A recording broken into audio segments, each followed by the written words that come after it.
When I started in investments, I had about $9,800. And the whole problem then was I had way more ideas than money. I mean, I was looking for things. I was going through all the Moody's manuals and digging up ideas and stocks, all kinds of things that were cheap. But I still only had $9,800. So I would buy something, and then I would find something that looked even cheaper or better, and I would have to sell the first thing to buy the second thing. That was my state for a long time.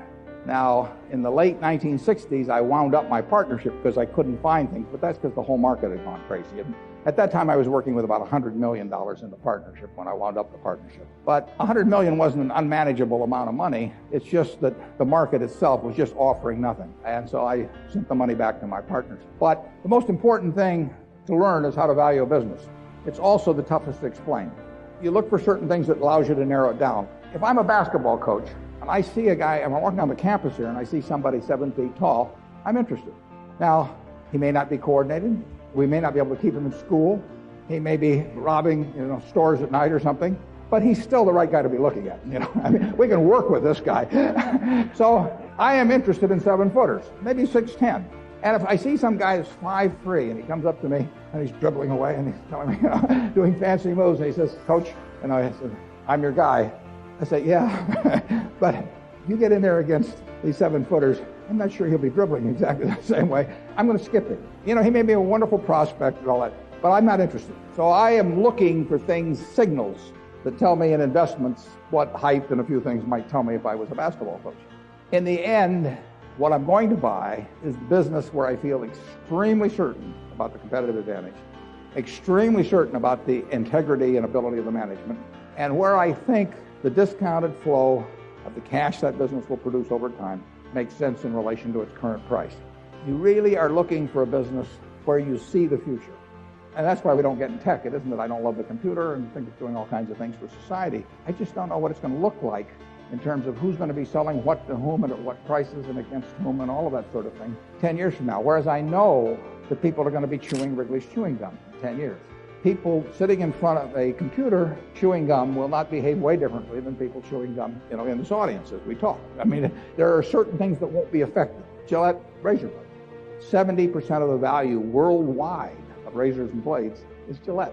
That's after almost 100 years of shaving, and everybody knows what a razor blade does. They all know how to buy the steel. They all know how to sell it through Walmart or whomever. It's 70% of the world. Now, part of that's because men don't like to change as much. A man gets happy with something. He doesn't fool around with it a lot. Women are a little more inclined to experiment. But, for $25 a year, something you do every day, what better is the world going to offer? 70%, just think of that. Coca-Cola, 19 billion cases of Coke products sold a year. Everybody in the world drinking. Will that change dramatically in the next 10 years? I bet my life against it. We sell See's candy in California. There's 35 million people in California. But here they are, 35 million people. Everybody in California has something in their mind about See's candy.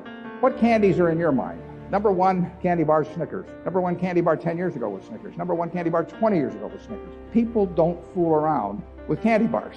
I mean, you cannot come out with lots of new bars and intrigue people. It's not like perfume or other things maybe where people experiment. If you go into the drugstore and you say, "I want a Snickers bar," and it's 60 cents, and the druggist says, "I've got something just as good for 55 cents called Joe Schmo's, caramel and nut bar," you're going to walk across the street.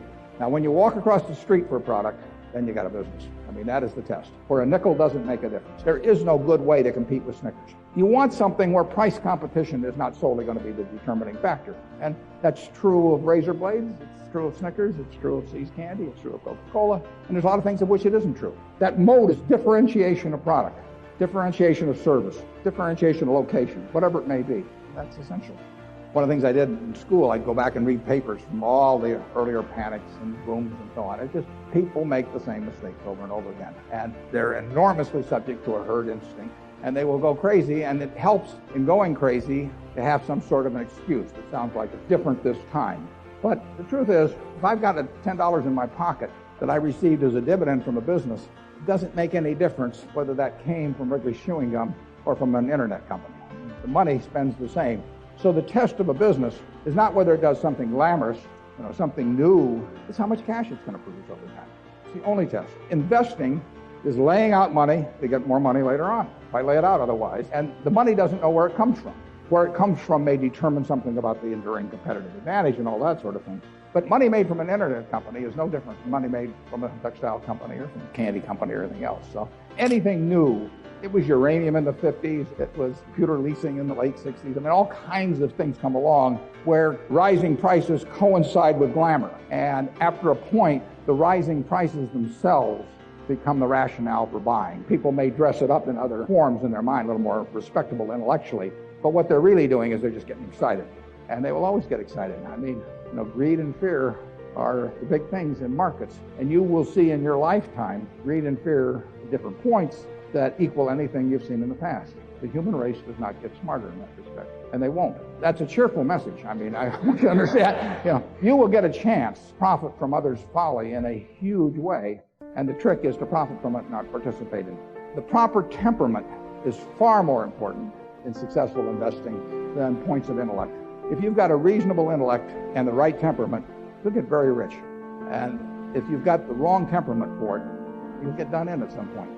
Anything times zero is zero, but it does happen. Where was the largest earthquake in the United States, continental United States, in our recorded history?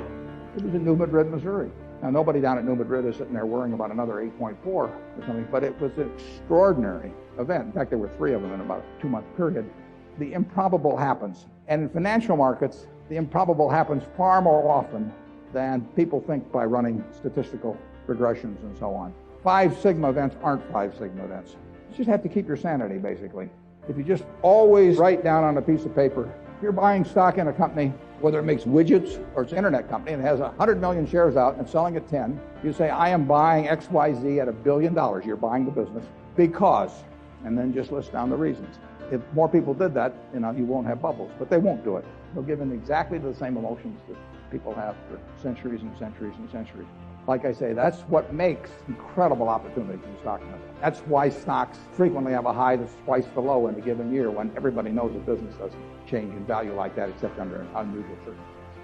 The biggest investment mistakes have been mistakes of omission rather than commission. I mean, you see in our balance or in our income statement the mistakes that result from commission, but accounting doesn't pick up the mistakes of omission, and they're the huge ones. And nobody knows about it unless I feel in the mood to confess, which I don't often, but since you asked. I would say the biggest mistake, I've named a couple in the past. Now, I don't count as a mistake not buying Microsoft, for example. I met Bill Gates on July 5th, 1991. He spent about 10 hours explaining Microsoft to me. He did it with an orangutan the next day. He said that was easier. But it was fascinating to me.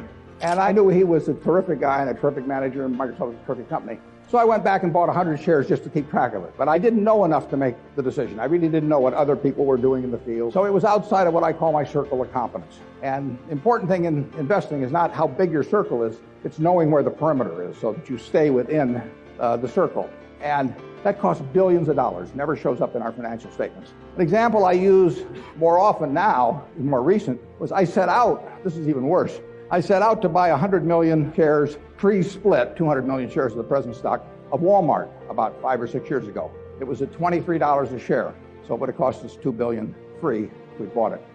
If we had bought it, it would be worth about 11.5 or $12 billion. Now, I knew enough to understand Walmart. I mean, I knew it was a retailing machine of all time. And what happened on that was I bought a few million shares, and then it went up. It probably went up to 23 1/8. Now, when a stock goes from 23 to 23 1/8, I mean, that's a major event around Berkshire. I have trouble adjusting. My license plate says thrifty, and the guy who designed it knew what he was saying. And so, like a dope, I just said, well, I'll wait till it gets back to where I was buying. It was a little more than an 8, but nevertheless, I missed out on 8 or 9 billion. But those are the mistakes you don't see. Mistakes that you can see is Berkshire Hathaway, literally, today, is a merger of 3 companies in my business lifetime. There was the original Berkshire Hathaway, which we bought into in 1965, or bought control of in early 1965. And then there were 2 other companies called Blue Chip Stamps, a trading stamp company in California, and Diversified Retailing, a company that started out with a department store in Baltimore. All 3 of those were mistakes. Starting with the textile business, Berkshire was a textile company with $20 million in net worth. The whole $20 million was tied up in the textile business, and it was a lousy business. I bought it because it was cheap, not because it was good. And that's a mistake. It took me a long time to get over that. I learned under a fellow who was a magnificent human being, magnificent teacher, and did all kinds of things for me. He put the emphasis on buying things that were quantitatively cheap. That was background from the 30s and 40s. I call it used cigar butt approach to investing. I mean, you go around, you walk down the street, and you see a cigar butt, and it's kind of soggy and disgusting and repels you, but it's free. And there's maybe one puff left in it. So you think, what can I lose? So you pick it up and you see, and maybe there's one puff in it, but it didn't cost you anything, so if it isn't, all you've had is a soggy cigar butt in your mouth. That was Berkshire Hathaway back in 1965. It was the wrong kind of business to buy. It had actually lost significant money over the previous 10 years, but it was very cheap. So I bought in, and then all of a sudden I owned a textile business, a New England textile business. A New England textile business in New Bedford, Mass, where about 100 textile companies had gone out of business, and we were the last ones really foolish enough to be trying to make a profit. So it was a terrible base to build what has become Berkshire Hathaway on. I mean, we sat with that 20 million, which was originally 100% of our capital. We sat with that for about 20 years trying to make it work. It never worked.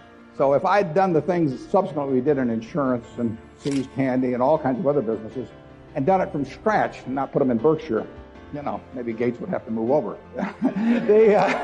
So with that great background, those all three were mistakes. But we did go into these other businesses. I learned after a point that real thing in business is to be in good businesses with good people.